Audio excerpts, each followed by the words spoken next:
Welcome to The Explainer. You ever wonder how your online accounts actually stay safe?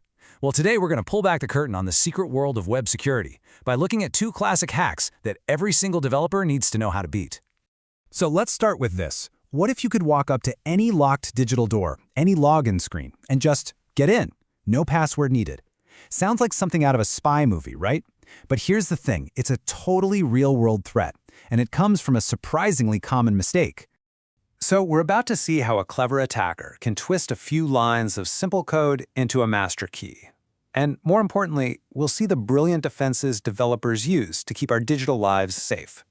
All right, so for our first trick, we're going right for the jugular of a website, its database. I mean, this is the vault, right? It's where all the good stuff is stored. Usernames, passwords, you name it. For a hacker, it's the ultimate prize. At first glance, this code looks totally fine, doesn't it? It's just the basic logic for a login page. It takes a username, takes a password, and checks them against the database. But there is a fatal flaw hiding in plain sight. It mixes the server's instructions with data coming from the user. And that, my friends, is a ticking time bomb. So what does the attacker do? They don't just type in a username. Oh no. They type in this magical-looking string of characters. It might look like gibberish, but every single character in there is a tiny little weapon perfectly designed to just completely break the logic of the code we just saw. And here is the absolutely wild result. That little bit of input from the attacker has completely hijacked the server's command. The question is no longer, is the username Alice and is the password correct? Instead, the code has been tricked into asking, is the username Alice or is 1 equal to 1? And since 1 always equals 1, the database just goes, well, yeah, 1 does equal 1. And boom, the door swings wide open. No password necessary. That is the infamous SQL injection attack.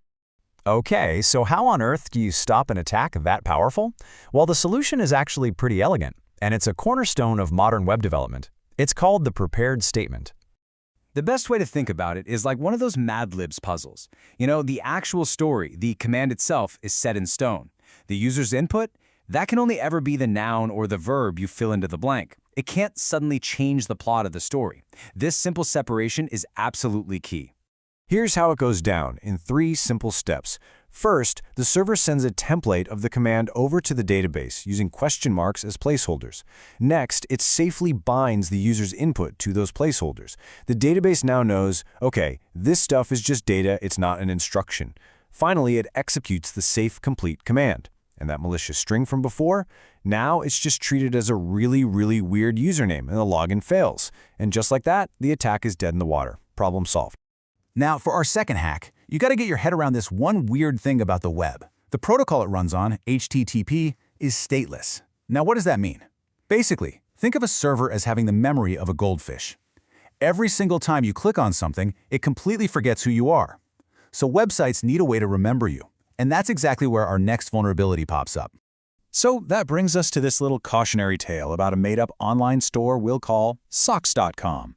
It's a simple little website, but the way it tries to solve that memory loss problem, well, it creates a massive security hole.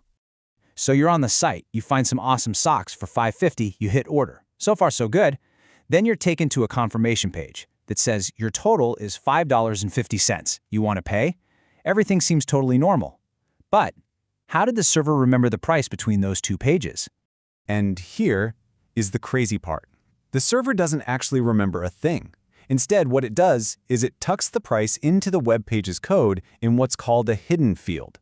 It sends this to your browser and basically says, hey, can you just hold on to this for me and send it back when the user hits confirm? And this is the kicker. That word hidden, it just means it's not visible on the page. It's not actually secret. Anyone with a little bit of know-how can pop open their browser's developer tools, find that field and just change the value from $5.50 to, say, $1.00. They click confirm, the browser sends that new price back, and the server, which doesn't know any better, just says, okay, $1 it is, and you just got a massive discount. So the real fix here is to stop trusting the browser with important stuff like the price. Instead of sending the actual price, the server should create a random unguessable code, a capability token. The best way to think about this is like a coach check ticket.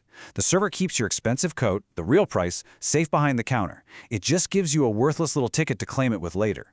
You can't change the ticket to get a better coat. So that whole coat check ticket idea, that's exactly the right way to handle this. And in the real world, websites have a super convenient, standardized tool for creating these tickets. They're called cookies. So what's a cookie? It's really just a tiny bit of data that a server asks your browser to hang on to. So for socks.com, instead of sending the price, the server would create an order, save the real price in its own database, and then send your browser a cookie with just a unique order ID. From then on, your browser automatically includes that little cookie with every request, giving the server a perfect way to remember who you are so it can look up the correct price. And the cool thing is, cookies come with all these built-in controls. Developers can set things like expiration dates, they can make sure they're only sent over a secure connection, and they can even block them from being messed with by scripts on the page. It gives them really fine-grained control over this server memory. So after all that, what's the one thing that connects both of these hacks? It all boils down to one simple, absolutely golden rule of web security. Never trust the client. Anything, and I mean anything, that comes from a user's browser, whether it's a username or a hidden price, can be changed. The server has to be the final source of truth and has to check everything. And that brings us to one last, really important question.